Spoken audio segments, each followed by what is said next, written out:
What's up, guys? This is Andrew Smirsick with Combat Training. Today we are going to be putting the moon cut onto this Glock 19 right here. Now, a lot of people hate the moon cut, right? It was actually put on earlier generations of the Glock, went away, and then they brought it back with Gen 5. Like right here, we have a Gen 5 with the moon cut. If you don't know what the moon cut is, that's it right there.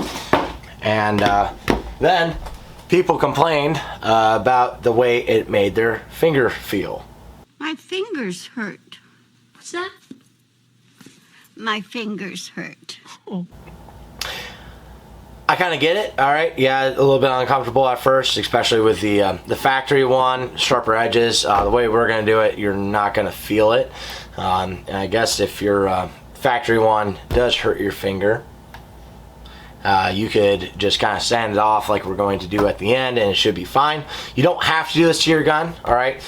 Reason why I like it is it makes clearing double feeds a lot nicer, especially one-handed, because you can just hook the magazine right there against your belt to rip it out. You know, there's the inertia technique, and if you got different types of mags, are easier to strip, but this works with like the earlier generation Glock mags with a smaller base plate. It makes clearing the double feed a lot nicer. So we're gonna do that today. I did it to this gun before, right? Let me get it there, good. So that's about what it's gonna look like at the end. Now, first thing, make sure there's no ammunition in the room.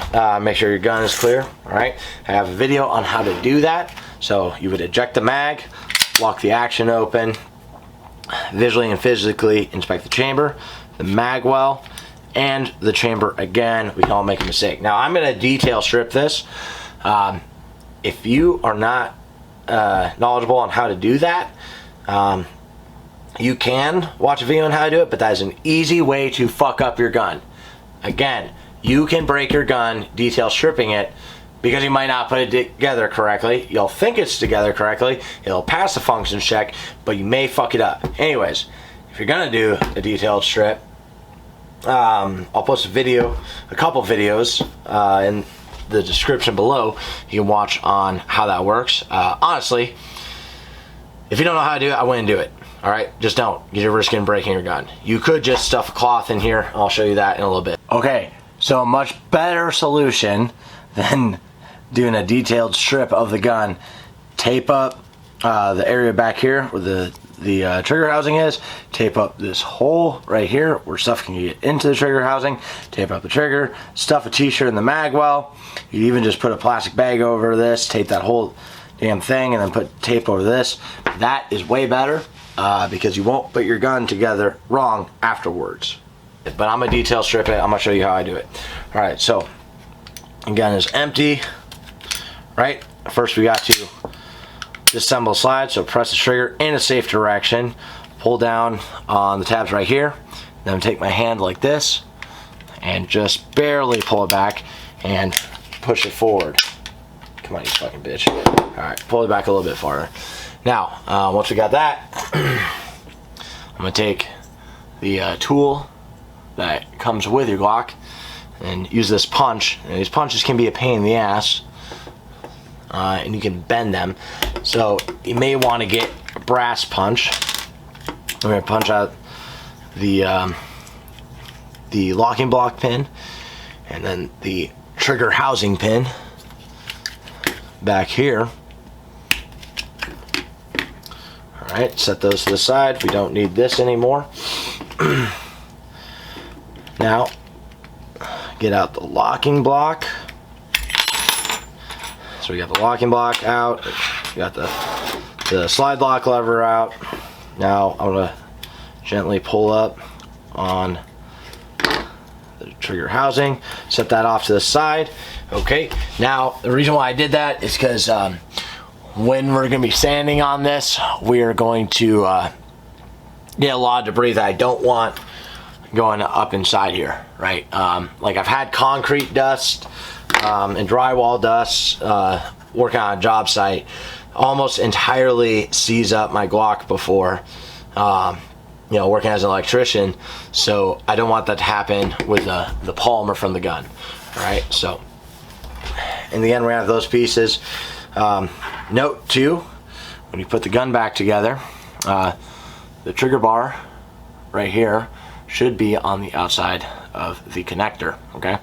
And then right down in here, you see it?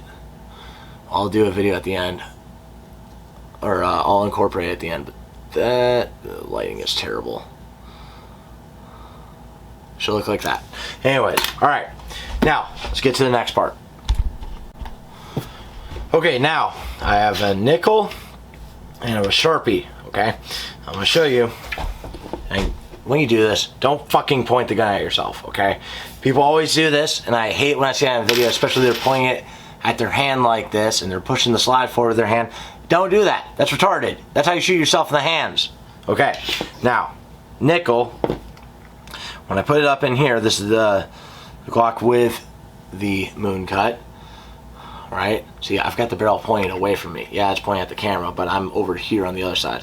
When I put the nickel up there, it's gonna be about that size. So I'm just gonna draw a line across the nickel for you to get an idea of about where it should be at, okay? Just like a little bit above the halfway mark, and I'm filling in the part that is the side we're gonna be cutting out, right? So nickel, boom, right there, okay? You see what I'm talking about? Now, that's about the size of the moon cut. So now, and no, I don't freak out if the gun's totally disassembled and you just have a frame and that ends up flagging yourself. I'm not gonna freak out about that, but if the gun's assembled, you should not be fucking flagging yourself. All right, now we look at this right here, okay? And I'm gonna basically just trace around that nickel. If you have a paint marker, that's gonna work really well. Otherwise, let's see if I can make this work. I might have to go find a damn paint marker, but I can see right there. You can kind of also just use, if you got the dots on it, the checkering on the front, you can base it off right there. Alright, so I found the top mark.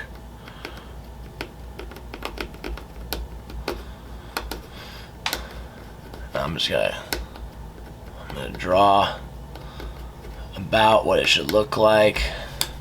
I'm gonna look at this, and basically at the end, after I'm done filing, I should be able to fit this up in there. It should be about the right size. Okay, sweet. So that's what we're working with. I'm going to file to the bottom of the line, not into the line, but the bottom of the line. All right, and then we're gonna make sure it's round by using the nickel. All right, so now I'm gonna go get my file. Okay, so I have a file here. Now, I would advise you not to use a Dremel tool because it's easy to overdo it and ruin your frame, okay? But I'm gonna take this, I'm gonna hold it right here, and I'm going to begin to file it out.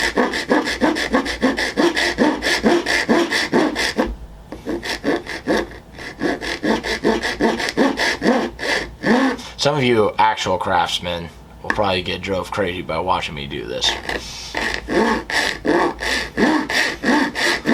Alright, now we're going to keep going with this coarse file for a while, and then I'm going to hit with the fine file, and then we're going to hit with sandpaper. Alright, so we'll get back to you with the fine file. Alright, okay, so looking at it now, after using that coarse file, if I put the nickel back behind it, you can see it's right about at the size I want it to be at, okay? I can't quite shove the nickel in this way, but honestly, that's fine. Comparing it to the 19 that came with the moon cut right here from the factory, you can see it's not that far off, okay? And the other thing is that if you take a magazine and put it in there. Now, this is a Gen 5 mag. If you have like an earlier generation magazine, I'll use that because the base plate isn't as long this way, and it's actually harder to strip those ones out than it is with this one. But just to show you that if you can take your finger and hook it in here, That's what you're looking for, right? It shouldn't be hard to get in there. Just nice and easy, slip it in, and that's gonna allow you to strip that magazine easily. So now looking at it like this, all I'm gonna do is I'm gonna take the finer file, and I'm just gonna kind of make it look a little bit nicer, a little bit more uniform, and then we'll hit it with some sandpaper and then a wet sponge. Okay, so that's what it's looking like right now. Take up this nickel that I drew on earlier, put it next to it, see if you can see that there. Okay, now I'm gonna put the nickel back behind it. Alright, so you can kind of get an idea of what we're looking like in relation to the nickel. I'm happy with that. I could probably make it tighter and nicer, but I'm fine with that right there. That was with the lighter file. Now we're gonna go to sandpaper.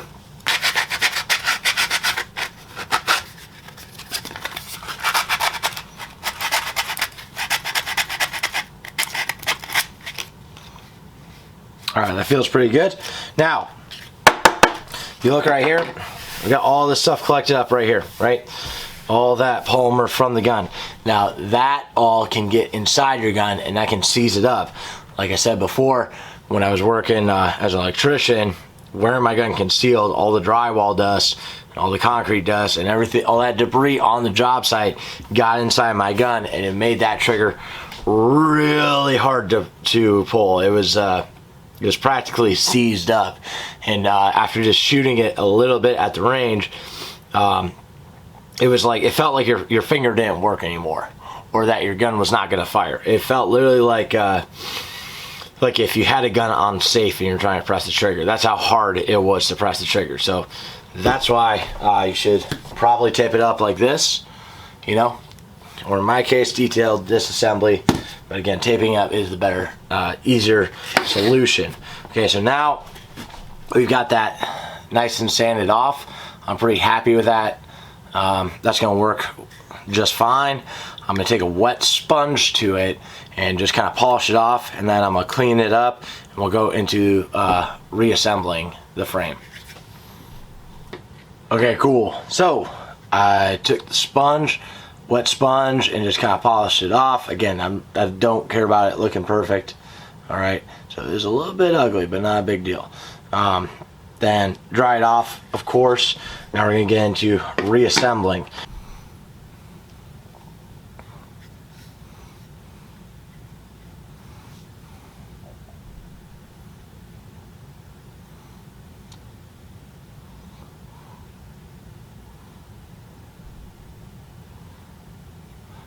Okay, so this was looking like now after using the wet sponge. If you listened to me and did not do a detailed strip, you're done. Just take the tape off and whatever, and you're good. All right.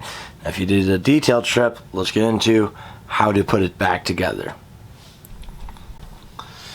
Okay, so putting this back together.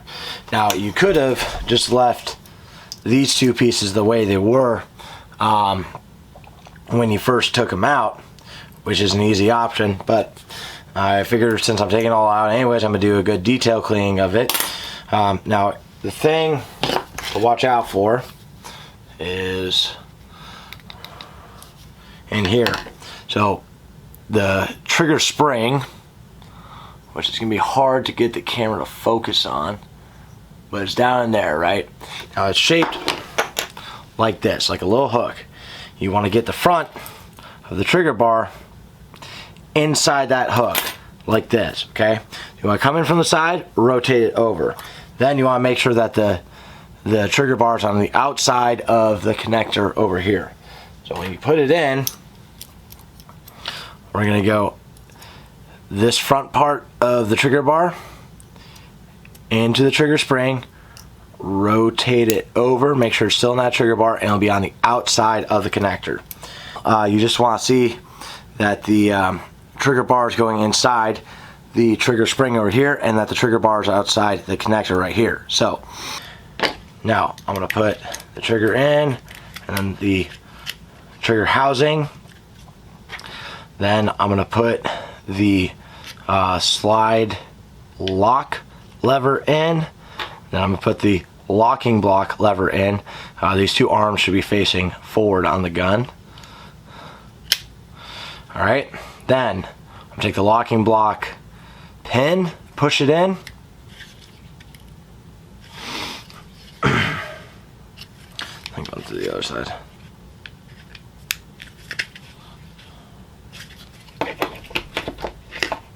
Alright, you shouldn't have to beat it in, but sometimes it takes a little bit more force. Alright, that's good. Make sure it's kind of flush on both sides. And we'll put the trigger housing pin in. Alright. Good. Then, take your slide, slide it over those bars, bring it back, nice straight, should work nicely, okay? It should go on easy, alright? You shouldn't have to force it on. So, that's it, guys. That's how you do the moon cut on a pistol if it doesn't already have it, right? Some guys like, or some guns come with it kind of cut on the sides for stripping the mag, but I like it on the front with the moon cut because that makes it easier for the one-handed. So, thank you for watching. If you found this video helpful, make sure you comment, like, and subscribe, and share even. Share it with someone who hates the moon cut especially. That'd be awesome. And then you like all this content, come train with us, buy some gear. But anyways, thank you for watching. Keep fighting communism, and remember that training saves lives.